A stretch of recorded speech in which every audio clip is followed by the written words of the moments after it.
Hey everyone, welcome back to Most Amazing Top 10. I'm your host, Che Durena. Most of the time, Photoshop is used by Instagram models to make us all want to like their butt pictures, or by people on Reddit trying to distort an image to make a creepypasta more believable. Personally, I'm a bigger fan of the butt pictures. I think they are far more artistic. I should hire one of these butt picture models to Photoshop my pics for my Tinder so I can finally start to get some matches. I think people would like my face a lot more if it was a girl's butt. Now other times people use Photoshop to try and freak out everyone by unleashing an image onto the internet that will scar you for the rest of your life. Like Blue Waffle, which was on the part 1 list. I still send that picture into group chats just to ruin people's day. Also, if you haven't checked out the part 1 video, go check it out right now. Rebecca Felgate did an amazing job on that list. Well, there are even more gross, disturbing Photoshop pictures out there. That's why I'm bringing you today's list of top 10 scary photos that have to be Photoshopped part 2. As always, make sure you like, comment, subscribe, and hit the little notification bell. Also,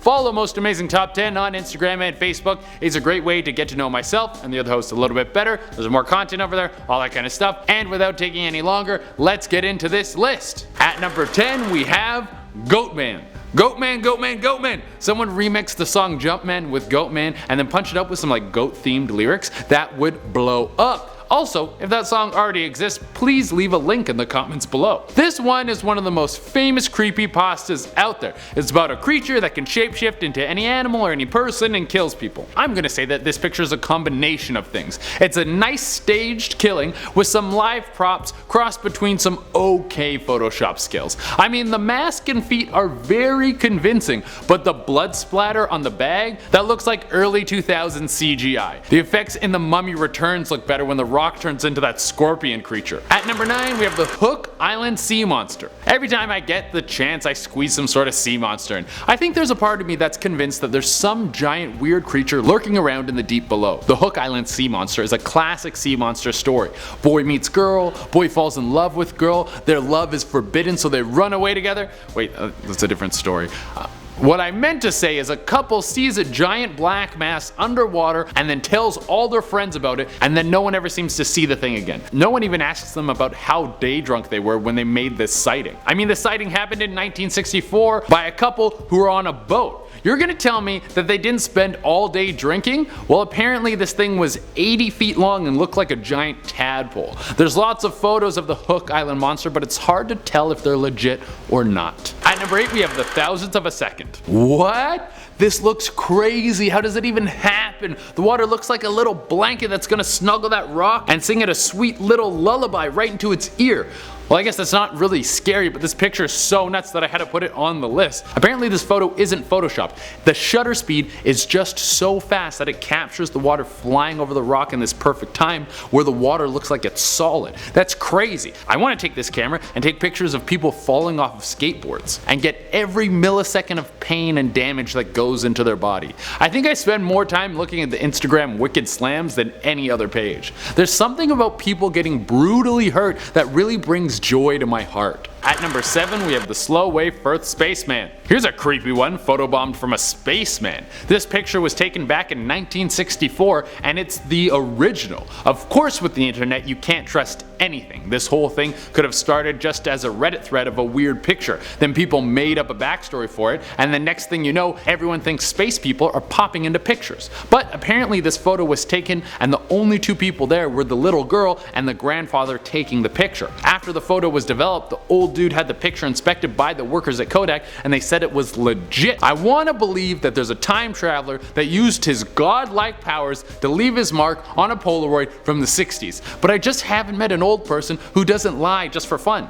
The elderly love their blarneys. At number 6, we have Freddie Jackson's last photo. It seems like ghosts just love to jump into pictures unannounced. Like you had your chance to take a bunch of pictures when you were alive. Don't use your ghostly powers to ruin my brunch pics. I'm trying to curate an Instagram over here. Well, this pic was hella creepy. In 1919, a member of the Royal Air Force died in one of the worst ways I can think of. He didn't get shot down or jump on a grenade, he walked into a propeller.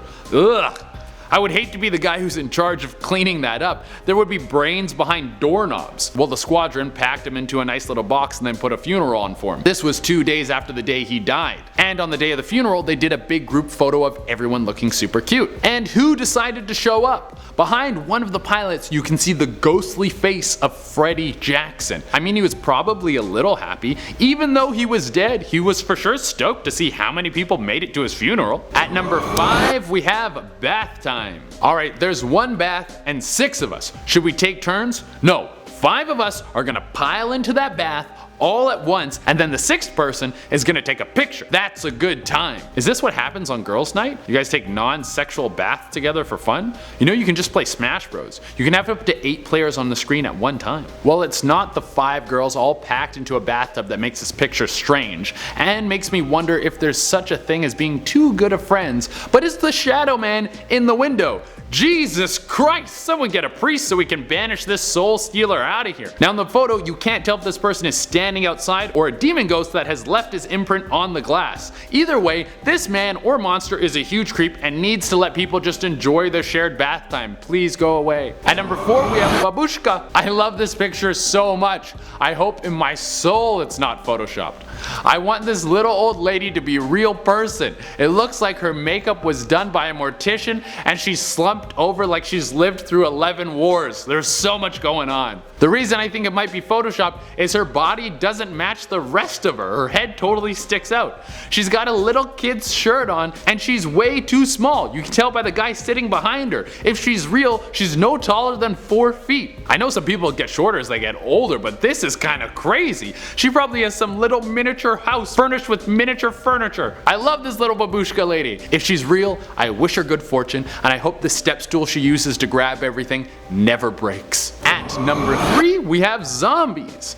Every country has their own unique cultures and you gotta respect them. I gotta say, respect the Menene, but I would never take part in it. It looks like a scene out of The Walking Dead, or like someone photoshopped a bunch of dead bodies into a fashion show. But this is totally real. The Menene, also called the ceremony of cleaning corpses, is where people dig up the bodies of their dead relatives and then take them home and change their clothes. I mean, it seems like a super sweet thing to do. You give your grandma a fresh t-shirt so she always looks fly in the grave, but I think there's such a thing as caring too much. There has to be a point where you don't have to care about people anymore, and I'm gonna say it's after they die. But hey, who am I to judge? These guys are doing something nice for their dead loved ones. One of my favorite traditions is cutting down precious trees and then dressing them up, and then getting super invested in capitalism. The Menene takes place every year in Indonesia, so if you really want to experience another country's culture, you know where to go. At number 2, we got Headless Dude Enjoys the View. This one is freaky. There's 2 pictures of this dude with no head, and the photographer was this lady visiting the Rocky Mountain National Park. She was just trying to get some good shots of the scenery. Upon reviewing the photos, she saw that there was a no-head ghost haunting her pics. She's positive that no one was there when she took the photos. She thinks the ghost might be of her father, who was recently killed on the job. At number 1, we have Ghostface.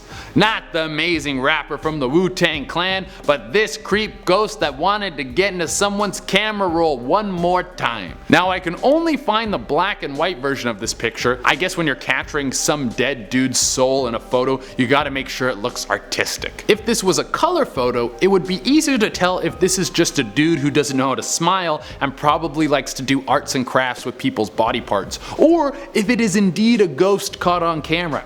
Either way, it's terrifying. Really, it's his white eyes that send it over the top for me. It's like if you stare into them, you'll know your own death and then pee your pants a little bit. Alright everyone, that's our list. Thank you all so much for tuning in. As always, make sure you like, comment, subscribe, and hit the little notification bell.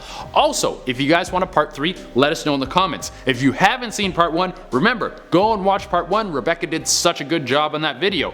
And follow Most Amazing Top 10 on Instagram and Facebook. It's a great way to get to know myself and the other hosts just a little bit better. And until next time, I've been Che Arena, and I'm just gonna take my selfies by myself. No ghosts, please. Bye.